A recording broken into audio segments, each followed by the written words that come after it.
The Discovery has acquired invaluable sensor data on the burn from Ni'Var and the unified Vulcan-Romulan people.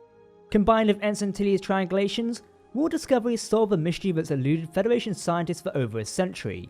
What, or who, caused the burn? New clues and new questions are sure to be raised in Season 3's Episode 8, The Sanctuary. Let's start with the main trailer for this week's episode. This is where the burn started. So we have a point of origin. Something or someone is definitely sending it. Philippa? That's weird, scientifically speaking. I'm about to do something that might get us both killed. Did you mean what you said? I want in.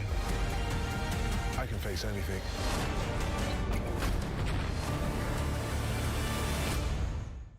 Hey everyone, my name is Captain Jack and welcome to Trek Central. The Sanctuary was written by Kenneth Lin and Brandon Schultz. Lin joined Discovery as a co-executive producer for the third season, with this being his first of 2 Star Trek writing credits this season, the other being the penultimate episode, The Good of the People. Schultz has frequently been credited as a staff writer or writer assistant going back to Discovery's series premiere, having previously written Perpetual Infinity. It's hard to find a director that understands Star Trek more than him. The Sanctuary will be Jonathan Frakes' second episode in the director's seat this season, following the season's third episode, People of Earth. Of course, if you're new around here and want to stay up to date with the latest Star Trek developments in news, lore and more, make sure to hit the subscribe button to never miss a video, and follow us on social media to get daily updates on the Trek universe. Okay, let's jump into this. Previously, using the black boxes Burnham and Book collected, Tilly identified that the burn did indeed have an origin point, though tracing it would require a favour from a reunified Vulcan-Romulan people of Ni'Var. Burnham considered her place aboard Discovery given her demotion from First Officer, but after learning about her brother's legacy, reconnecting with her mother, and developing her relationship with Cleveland Booker, decided to stay aboard. Consider this your spoiler warning as we break down the trailer for The Sanctuary. We're not beating around the bush. Thanks to the new SB-19 data, Lieutenant Stamets and Adira immediately confirmed to Captain Sru and First Officer Tilly that they have found an origin point for the burn. A holographic shape is displayed in engineering, perhaps a spatial representation of a burn's reach or perhaps a related nebula. The 4 relocates slightly around a console depicting 3 sound wave patterns. The patterns are labelled as Music from a Nebula, though the name is not quite legible. Music from a seed ship, referring to the tune Burnham noted the holographic log of Dr. Ads's wife was humming aboard the Tikov in Dai Triang, and music from Gray's cello, identified by Adira as a lullaby in Forget Me Not. Burnham noted the oddity that the music had appeared in 2 distantly separate places in Dai Triang, though Lieutenant Wheeler quickly wrote it off without any need for explanation. While Tilly noted it would take several lifetimes to find the origin point, with just the 3 black boxes to go on, if the holographic shape is a nebula producing mysterious music, Discovery was able to achieve this information fairly quickly, suggesting it's nearby, or perhaps a search in the ship's database found the tune in the sphere data, identifying as much older than Burnham yet realizes. Apparently, referring to the music, Adira confirms, something or someone is definitely sending it. A graphic display shows multiple patterns combining, with the label, Combined Signal Distortion. Could something in the music have caused all dilithium to go inert? If so, how have humanoids managed to perceive it audibly and pass it along so commonly that Michael Burnham encountered it twice in such a small amount of time, but not in her year as a courier? Dr. Pollard returns, working with Dr. Colbert to assess an unconscious Emperor Georgiou. A moment later, Georgiou, or a hologram of Georgiou, seems to glitch or distort with Dr. Colbert shocked as she rises from a biobed. Georgiou's stay in sickbay is shown a bit more in the Ready Room exclusive sneak peek clip, so we'll discuss that further in a moment. Ensign Tilly, still adapting to the composure of a first officer, observes, that's weird, scientifically speaking, in engineering, seemingly still referring to the music appearing in multiple places across the galaxy. Piloted by Lieutenant Detmer, Book's ship engages a hostile alien craft over a planet, with Detmer noting in her best action hero, I'm about to do something that might get us both killed. Now a little note here, promotional photos and the official episode description suggest the planet might be Book's home planet, Kuiljan. Rin, the Andorian rescued in the episode Scavengers, is holding onto Grudge in her passenger seat. Detmer is dressed in Discovery's excursion vest, implying she had time to prepare for a tough away mission. Neither Book nor Burnham are seen on the ship in the shot. That seems to be because Burnham and Book are down on the planet armed with alien rifles engaging the bad guys. Burnham shoots a man with what seems to be a transporter-based crossbow as an energy bolt fires, but an arrow materializes in the victim's chest. Previously aboard Discovery, Burnham asks Book, Did you mean what you said? We see the USS Discovery over the planet as the alien craft Book ship was fighting drops out of warp. On Discovery's bridge, with Detmer still at the helm, an Orion woman appears via the pin needle hologram we've previously seen aboard Book's ship. She's probably in command of the alien craft. Could this planet be significant enough to draw the direct attention of Asira, the leader of the Emerald Chain? Continuing Book and Burnham's conversation previously, Book responds, "I want in." Burnham is probably going to explain a difficult mission down to a planet she needs to go on, which Book will insist on joining her for. Unsurprisingly, the actions of the Orion craft seem like they'll send a bridge to red alert while Saru is in the command chair. Now on the planet, Book will use his mysterious powers in the presence of a swarm of floating insects, in what may be a peaceful moment for Burnham and Book before the Orion ship seems to fire from orbit at the tap of someone's ring.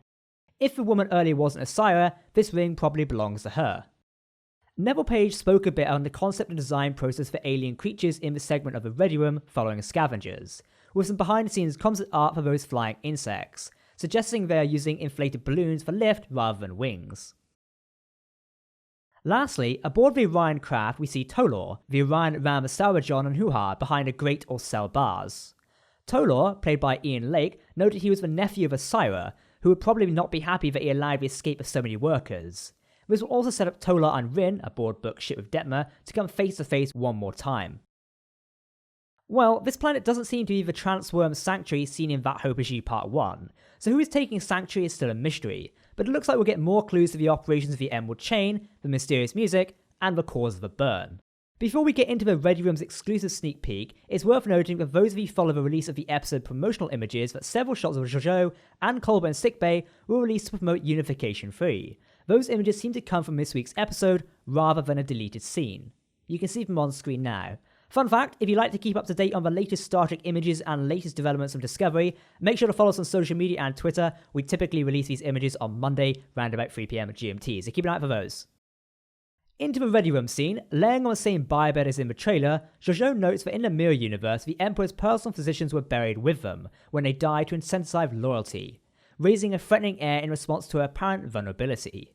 Ever since meeting of Kovic, something hasn't been quite right with Jojo, who's been experiencing blackouts and freezing up. It seems one of those blackouts has landed her in sickbay. Dr. Hugh Culber is starting to ask questions on the history of her blackouts, implying things haven't got too serious yet, i.e. the strange distortion from the trailer, though Jojo is still resistant to his help. With a portion of the crew staying behind in the 23rd century, Dr. Culber has apparently seen fit to replace one of sickbay's 3 biobeds with a consultation desk.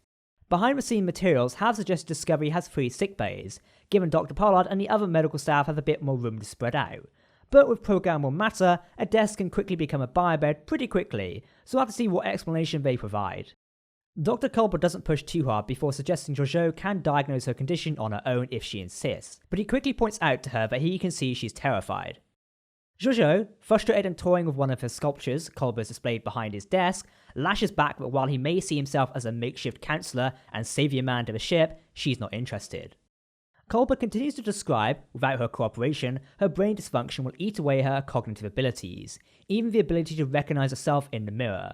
While Culber continues to offer a sympathetic ear, Jojo threatens, "If I had time, I'd poison your children." Culber responds, "If I had time, I'd have children. Now do you want my help or not?" Does Jojo's mention of time left suggest a ticking clock on her life? Something has been up with the former Emperor ever since her interrogation of Kovic in Die Trying, and we are left with no shortage of questions. Could the Mirror Universe's growing distance from the Prime Universe have something to do with the burn or Jojo's condition? Kovic suggests that the last crossing between universes happened sometime in the 27th century, but perhaps that was a red herring. Personally, I have a feeling he may have experimented with her genes or something. One of his AI bots and himself did mention the fact they'd learned to remove the Terran strain. I personally have a feeling and theory that it's that. The stories for the next 2 episodes, Terra Firma Part 1 and 2, were developed by Bo Yeon Kim and Erica Lindenpohl and Alan McElroy. I don't think it's a coincidence that Kim and Lindenpohl are going to be showrunners for the untitled Section 31 series, set to focus on Jojo, obviously played by Michelle Yeoh. Talking about the episode title, The Sanctuary, not to be confused with the similarly named episode of DS9, Sanctuary, presumably has more in common with the Transworm planet Book brought Molly back to in the season premiere, Sanctuary 4, even if that planet isn't the one Book and Burnham go down to. Those are our thoughts on episode 8 of Star Trek Discovery Season 3, The Sanctuary, but also we want to hear your theories. What do you think is happening to Jojo, and in what universe do you think her Section 31 spin-off will eventually be set? What purpose could the mysterious melody known across the galaxy serve? Post your thoughts in the comments section below. Star Trek Discovery Season 3 airs weekly on Thursdays via CBS All Access and CTV Sci-Fi, then on Fridays via Crave and Netflix for international viewers. Tune in every Thursday here for our weekly Discovery review, as well as on Sundays at 9 PM GMT for our live show discussing everything from the previous week. If you want to keep up to date on all the latest Star Trek news, lore and more, then make sure to hit that subscribe button to never miss a video from the team here at Trek Central. You can also follow us on social media or join our community Discord server. For now, I've been Captain Jack, thanks for watching and we'll see you next time. Live long and prosper, my friends.